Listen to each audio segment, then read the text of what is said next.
sense about what the larger picture may be here.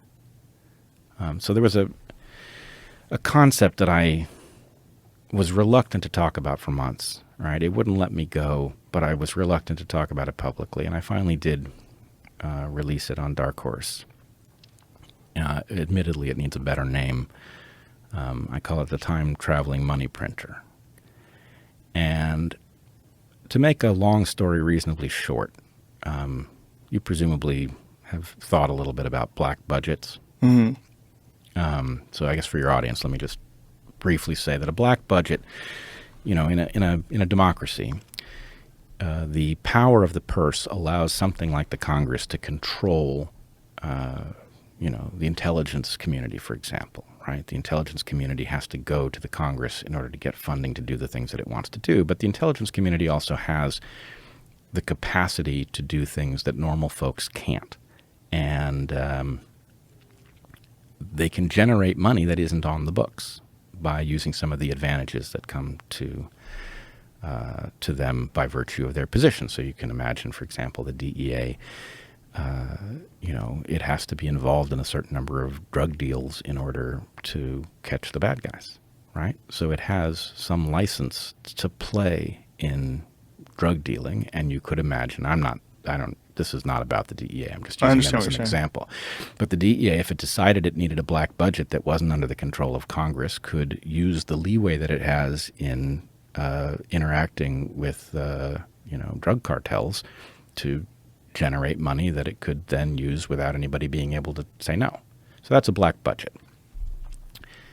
Now, black budgets are one way of doing this.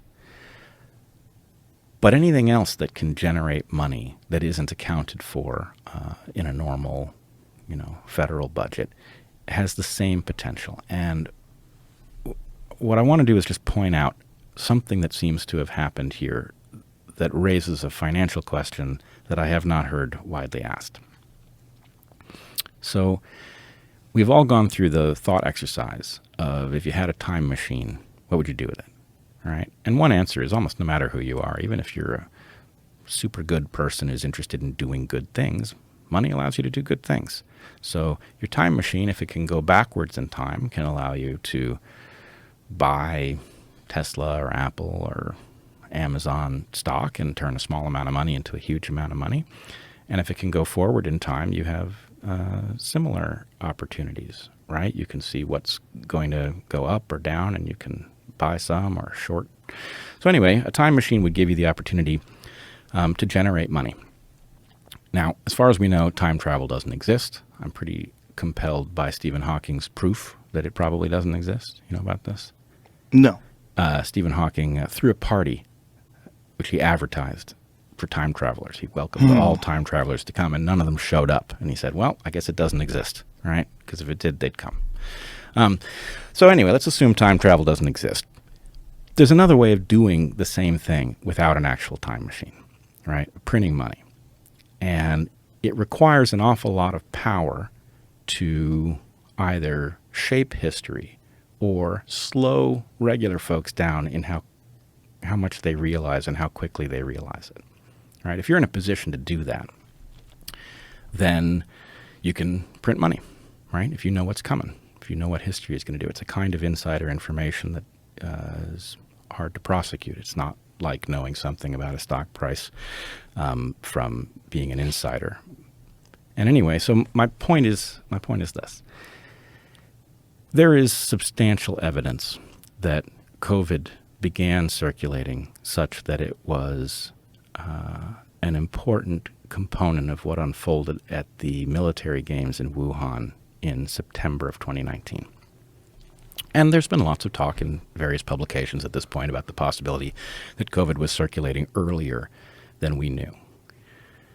But if folks knew that it was circulating earlier than we knew, or than the public knew, they had the opportunity to warn us and to help prepare us. But there's another opportunity, which is to actually take some time to position themselves financially so that when the pandemic finally did emerge, it would print money for them, right? If you know that a pandemic is coming and that it is going to spread around the globe and it is going to cause all kinds of alterations, you can, short stocks for cruise ships or, airplanes, hotels, right? You can invest in pharmaceutical companies that have useful technologies, whatever. If you had that advanced information, you could position yourself and it would result in a cryptic, massive transfer of wealth. And so the question is, how much of the story here involves something having understood what was coming and having revealed it at a point that it was positioned, rather than it having emerged naturally and, the world suddenly all became aware at the dawning of 2020, right? That's the question, was there something about this that goes beyond what you were suggesting, which is, well, there's an opportunity to make money if you're in a pharmaceutical company. There's going to be lots of opportunities to sell treatments and vaccines and things like that.